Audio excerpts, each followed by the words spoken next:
हम राजस्थान को बहुत प्रेम करते हैं, बहुत प्रेम करते हैं।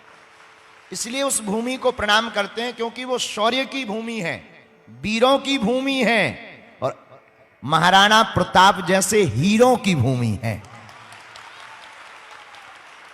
और राजस्थान वही राजस्थान है और महाराणा प्रताप वही महाराणा प्रताप है। और राजस्थान वो उर्वरा भूमि है जहां के पुरुष तो वीर होते ही हैं, वहां तो घोड़ा चेतक भी वीर होता है। वहां के घोड़े वीर होते, और घोड़े तो छोड़ो, महाराणा प्रताप का एक हाथी था, हम अभी पूछ रहे थे, उसका नाम राम प्रसाद। उस हाथी का नाम राम प्रसाद था भैया जी, महाराणा प्रताप के हाथी का। जब धर्म विरोधी अकबर ने महाराणा प्रताप पर हमला किया, हाथी राम प्रसाद जिस हाथी का नाम था उसे बंधन में ले लिया। 1 महीने तक धर्म विरोधी के घर का जल नहीं पिया, प्राण भले ही त्याग दिया। 1 माह तक जहां के पशु पक्षी भी कट्टर सनातनी हैं, उसी राजस्थान की भूमि से हमारे बड़े ही लाडले संतों के, बड़े ही लाडले ब्राह्मणों के प्रति बड़ी उदारता रखने वाले मेवाड़ के राजवंश महाराणा प्रताप के वंशज श्री लक्षराज राजकुमार लक्षराज सिंह जी भी आज आए हुए हैं। मुर्दा लोगों के अंदर होती है, जिंदा लोगों के अंदर निर्ममता होनी चाहिए। हम तो संतों के चरणों में बैठे हैं। मुझे महसूस कराइए कि हम लोग सब जिंदा दिली से जो है वो बागेश्वर धाम सरकार के चरणों में यहाँ पर उपस्थित हैं। और केवल यहाँ पर नहीं, प्रदेश को नहीं, देश को नहीं, पर दुनिया के अंदर आवाज उठाने के लिए आए कि हमारा सनातन धर्म जो है, हमारी युवा जो शक्ति यहाँ पर उपस्थित है वो पूरी तरीके से जाग चुकी है। हिंदुस्तान जो है, भारत देश जो है, केवल युवाओं का देश नहीं रहा, अब पूरी दुनिया को जगाने की तरफ बढ़ चुका है। और केवल हमारे संतों के आशीर्वाद की वजह से आज ये ताकत हमारे अंदर उपस्थित है। मैं मेवाड़ भूमि से आया हूं। सबसे पहले जो है बागेश्वर धाम सरकार के चरणों के अंदर हमारी 2 पंक्तियां जो वहां के वीर रस के कवि के द्वारा, श्री पंडित नरेंद्र मिश्र के द्वारा जो लिखी गई है, वो आपके चरणों में जो है मैं सबसे पहले समर्पित करना चाहता हूं कि सूर्यवंशी न्यास का ये रश्मि रथ चलता रहेगा, सूर्यवंशी न्यास का ये रश्मि रथ चलता रहेगा, पीढ़ियों के रक्त में इसका सुयश चलता रहेगा। रीति रघुकुल की जो शिव से विरासत में मिली हो, आंधियों में वह दिया जलता रहा, जलता रहेगा।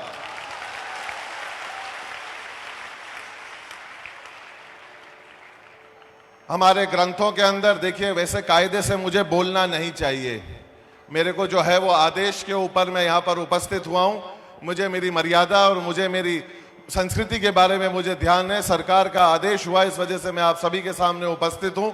मैं ये कहना चाहता हूँ कि हमारे ग्रंथों ने, हमारे सारे संस्कारों ने हम लोगों को ये सिखाया है कि भगवान भी अगर साक्षात हमारे सामने अगर उपस्थित हों, हमारे माता पिता भी अगर हमारे सामने साक्षात उपस्थित हों, और हमारे गुरुजन भी अगर हमारे साक्षात जो है वो उपस्थित हों, तो निसंकोच सबसे पहले ये सर जो है वो जाकर जो है हमारे गुरुजनों के चरणों में जाकर झुकता है।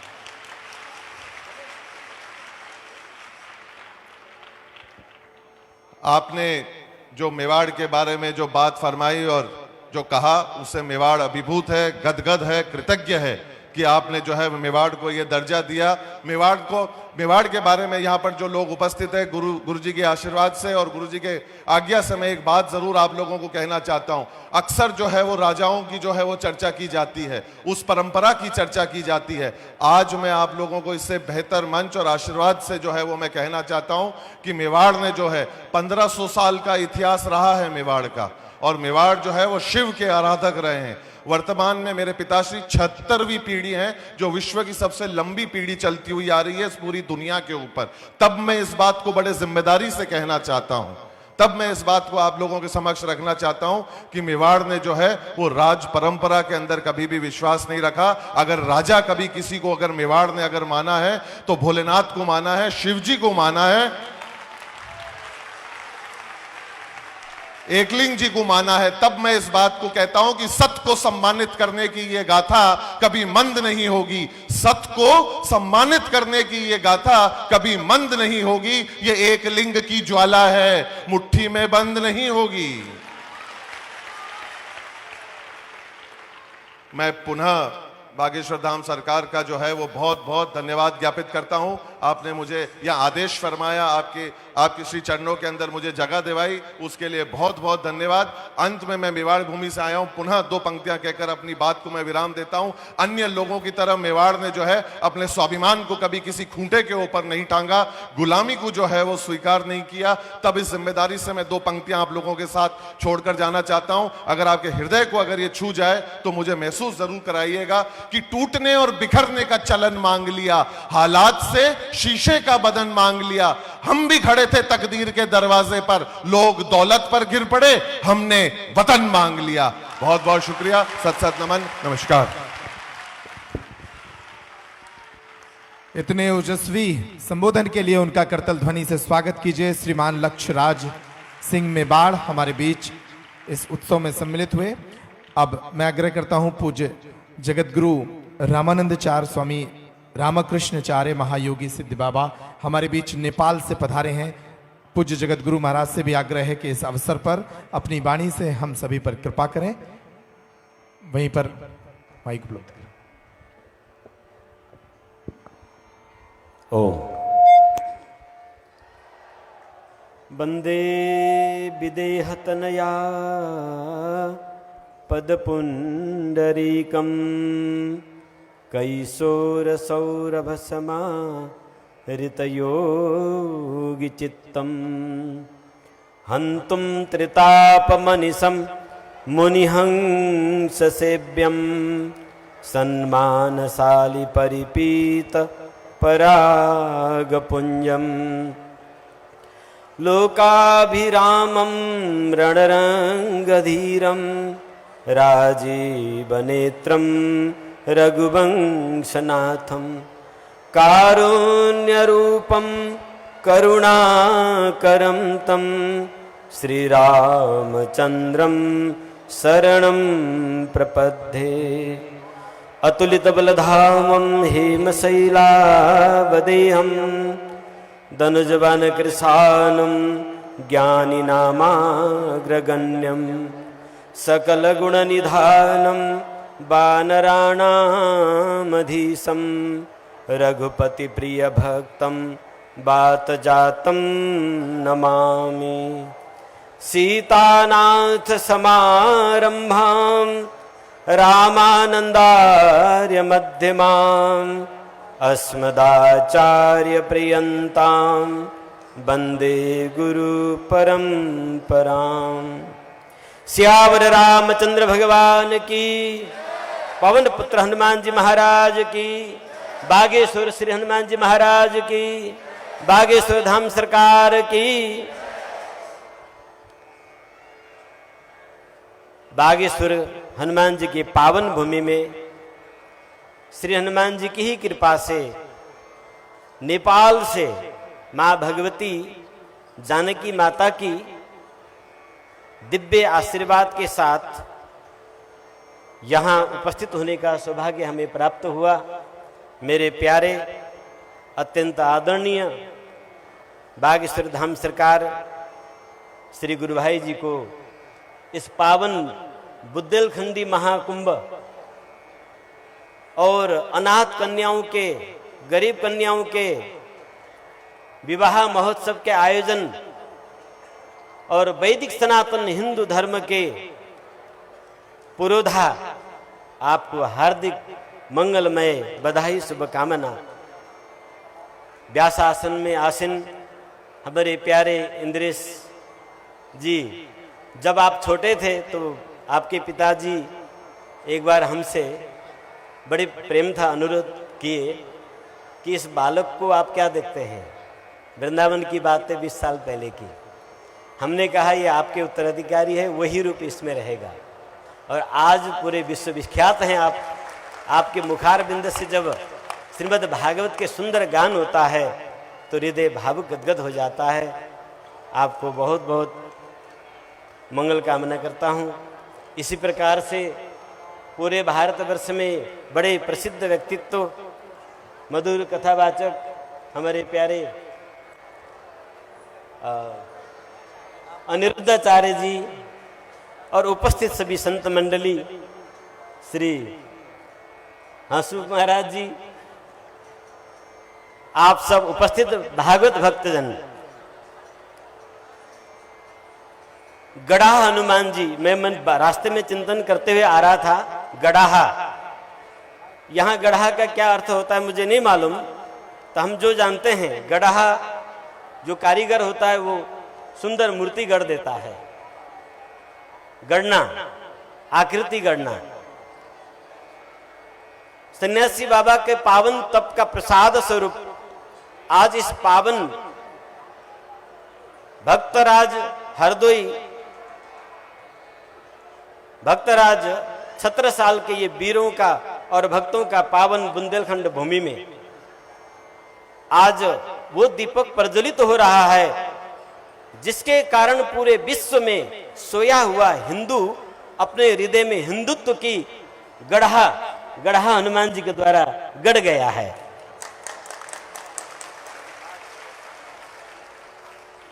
युगों युगों में ऐसे महापुरुषों का प्राकट्य होता है।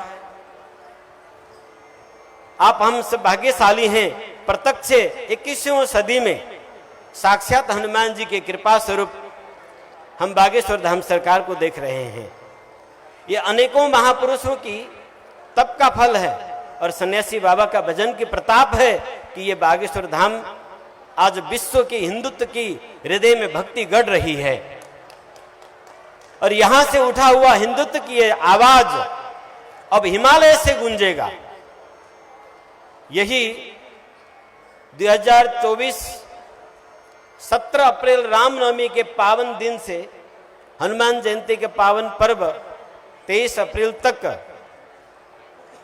भगवान पशुपतिनाथ के पावन भूमि माता जानकी जी जिस भूमि मिट्टी से प्रकट हुई, जिस मिट्टी से शालिग्राम जी प्रकट होते हैं, जिन शालिग्राम के बिना हम हिंदुओं के हिंदुत्व नहीं रहता और सीता के बिना राम की उच्चारण नहीं हो सकता और बिना शिव के राम भक्ति प्राप्त नहीं होती, जहां के पहाड़ शिवजी के रूप में विराजमान हैं, ऐसे पावन देव भूमि भारतवर्ष के मुकुट भूमि नेपाल भूमि से अब ये श्री राम नाम की दिव्य गर्जना विश्व में गर्जमान होगा।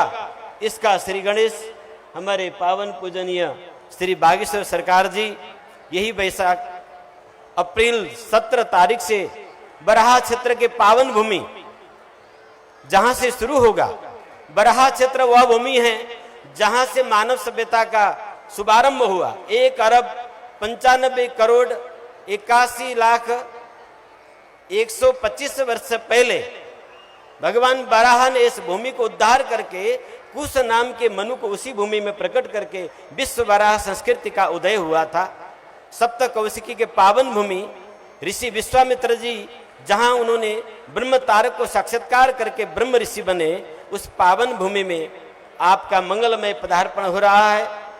बराह क्षेत्र की ओर से माता जानकी पशुपतिनाथ शालिग्राम की ओर से आप सबको सादर निमंत्रण नेपाल के पावन धरती में करता हूं। परम पूजनीय बागेश्वर धाम सरकार के साथ में आप सब पधारें और नेपाल हिंदू राष्ट्र था, है और सदा रहेगा। नेपाल को हिंदू राष्ट्र रहित करके भारतवर्ष को श्रीहीन करना चाहता है विधर्मिया। अब वो दिन समाप्त हो गए, क्योंकि बुंदेलखंड का वीर, भक्ति रस के चतुर और हनुमान जी के कृपा स्वरूप श्री बागेश्वर सरकार की पदार्पण उस भूमि में हो चुकी है। पुनः दोबारा आप पधारेंगे और हमें विश्वास है जिस प्रकार से आपने इस बुंदेलखंड के इस गड़ा हनुमान जी के चरणों से विश्व में हिंदू के अंदर हिंदुत्व जगाया, सोया हुआ हिंदू को जगाने वाला इस वीर महापुरुष को चरण में हम वंदन करते हुए आपको सादर आमंत्रित करते हैं। आप सब पधारें और आप सबको पधारना चाहिए, क्योंकि वैदिक भूमि है नेपाल। जब भारत से बहुत संख्या में मुक्तिनाथ, पशुपतिनाथ, जनकपुर धाम, हलेश्वर महादेव और बराह क्षेत्र का तीर्थ करने के लिए आप पधारेंगे तो वहां हिंदुत्व के अलावा दूसरा कोई नहीं रहेगा और हिंदुत्व जग जाएगा। हमें तीर्थों की यात्रा करना चाहिए। जिस प्रकार से आपको यहां आने से ये क्षेत्र पूरा विश्व में सबके लिए परम पूजनीय हो गया है, इसी प्रकार से आप नेपाल के पावन भूमि में तीर्थ यात्रा करने के लिए आप पधारें। आप सबका हम वह मंगल स्वागत करेंगे। इन्हीं शब्दों के साथ पुनः बागेश्वर धाम सरकार को उस पावन भूमि में हम मंगल स्वागत करने के लिए आतुर हैं। यही शब्दों के साथ आप सबको हार्दिक मंगलमय बधाई, शुभकामना। जय श्री राम। जय श्री राम। पूज्य महाराज श्री ने अपने आशीर्वचनों से हम पर कृपा की। हमारे बीच एक और विभूति श्री हसमुख बाबा विराजमान हैं। हम आग्रह करेंगे उनसे भी एक आशीर्वचन के लिए। हम तुम्हें चाहते हैं ऐसे, मरने वाला कोई जिंदगी चाहता हो जैसे, हम तुम्हें चाहते हैं ऐसे।